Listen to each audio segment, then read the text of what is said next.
श्री हरिवंश महाराज जी। महाराज जी, आपके चरणों में कोटि कोटि प्रणाम। महाराज जी, ऐसा कई बार होता है कि किसी को अपनी बात समझाते हुए अगर उन्हें वो बात समझ ना आए या वो लोग अपनी ही बात पर अड़े रहें तो क्रोध आ जाता है और क्रोध करके खुद को फिर बाद में बुरा लगता है। ऐसे हाँ, में अपने आप कामा को कैसे कंट्रोल। संजायते क्रोधा। कामना की पूर्ति ना होने पर क्रोध हो जाता है। तो हमें लगता है कि कहीं ना कहीं हम अपनी स्वार्थ बुद्धि की प्रधानता रखते हैं, तब क्रोध आता है। अगर परमार्थ बुद्धि की प्रधानता रखकर आपको उपदेश करते हैं, आप नहीं मानते हैं, तो उत्तर अंदर से ही निकलेगा, जैसी भगवान की इच्छा। हमने तो प्रयास किया कि आपका अहित ना हो, आपका मंगल हो, लेकिन आप नहीं मान रहे हैं, तो जैसी भगवान की इच्छा। आपको मानना ही चाहिए। ये हमारी तब क्रोधात्मक वृत्ति आएगी जब हम किसी स्वार्थ से जुड़े हुए हैं। अंदर हमारे स्वार्थ में बाधा पड़ रही, तो लग रहा है ये बात नहीं मानेगा तो उसकी पूर्ति नहीं होगी स्वार्थ की। वो कोई भी हो, परिवार का हो चाहे बाहर का हो, जहां हमारी कामना की पूर्ति में बाधा पड़ेगी वहां क्रोध आ जाएगा। तो हमें चाहिए कि अगर हम दूसरे के सुख के लिए कामना करें तो क्रोध नहीं आएगा। जहां अपने सुख की कामना में बाधा पड़ेगी वहां क्रोध आ जाएगा। लेकिन हम जैसे आपको उपदेश कर रहे हैं, आपके मंगल के लिए कर रहे हैं, और आप फिर नहीं मान रहे, तो हम हंस कर कह देंगे जैसी भगवान की इच्छा। क्योंकि हमने तो प्रयास किया आपको बचा दें, लेकिन आप नहीं बचना चाहते, तो भगवान का विधान जैसा। क्रोध नहीं आएगा। क्रोध तब आएगा जब हम किसी स्वार्थ से लिप्त होकर आपको उपदेश कर रहे हैं, अब उसमें बाधा पड़ रहे हैं, फिर वो एक क्रोध आ जाएगा, क्योंकि वो अपनी स्वार्थ पूर्ति के लिए कर रहा है, चाहे वो परिवार से हो चाहे बाहर हो। तो हमें चाहिए कि स्वार्थ को परमार्थ में बदलें। अगर हम स्वार्थ बुद्धि का त्याग कर दें तो बहुत मंगलमय हो जाए। और क्रोध से हानि अपनी ही होती है, अपना हृदय जलता है। और अगर कोई क्रोध से क्रिया हो गई तब तो बड़ी आपराधिक क्रिया भी हो सकती है। मान लो माता पिता के ऊपर हाथ छूट सकता है, पूज्य जनों को हम अशुद्ध शब्द बोल सकते हैं, या हम हिंसात्मक भाव में उतर सकते हैं।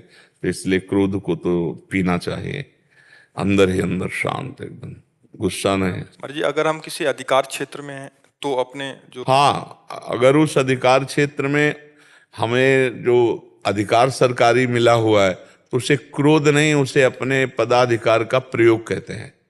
कि अब जैसे दुष्ट स्वभाव वाला एक है, सज्जन को सता रहा है, और हमें अधिकार मिला है कि सज्जन को बचाना और दुष्ट को दंड देना, तो हम उस अधिकार का प्रयोग करके उसको दंडित करते हैं और उसको बचा लेते हैं। उसे क्रोध नहीं कहते हैं। वो क्रोध की लीला भले वहां दिखाई जाए, वो अपने अधिकार का प्रयोग करके समाज सुधार व्यवस्था है। वो डंडा चलाना पड़े तो वो भी व्यवस्था है, और अगर गोली भी चलाना पड़े तो वो भी व्यवस्था है। उसमें क्रोध नहीं है, वो हमारे सरकारी व्यवस्था है कि आप अगर कानून के खिलाफ ऐसे चलते हो तो तुम्हें डंडा पड़ेंगे, इस अगर इतना हो जाते हो तो फिर फांसी की भी सजा है। हमारे यहाँ तो सब विधान है। तो वो पद के अनुसार जो चलना वो बात अलग है। लेकिन हम घर गृहस्थी के व्यवहार में कह रहे हैं कि घर गृहस्थी के व्यवहार में हमें क्रोध से बचना चाहिए। और जो पदाधिकार का प्रयोग है तो उसमें क्रोध नहीं, उसमें तो तुम्हें शांत भी रह करके वही करना पड़ेगा, करना पड़ेगा, क्योंकि आपका अधिकार है निर्दोष को मुक्त करना और दोषी को दंड देना। एवं जो अधिकार सरकारी अधिकार हैं, और अगर उल्टा कर बैठा और धन ले लिया, घूस ले लिया, तो अपने परिवार को भी अशांत करेगा और खुद अशांत हो जाएगा। जी। कौन थे जी? जय जय श्री। राजस्थान से। राधे राधे महाराज जी, आपके चरणों में कोटि नमन।